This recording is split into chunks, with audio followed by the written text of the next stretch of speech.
Ito guys, na-troubleshoot na namin to. Kasi yung kabilang piping walang lamig.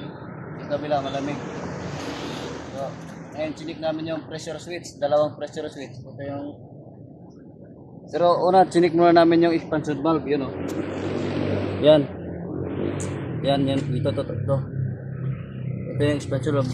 Okay naman yung reading. Tapos sa pressure switch na kami. Ito yung nakita namin problema.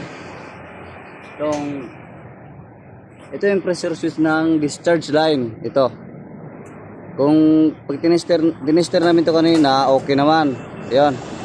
May buzzer siya. Tapos yung pressure switch naman ng suction line.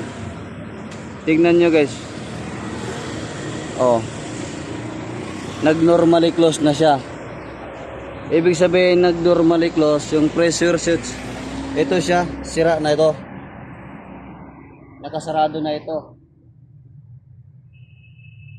Kaya ito yung gagawin natin, iba-bypass natin to.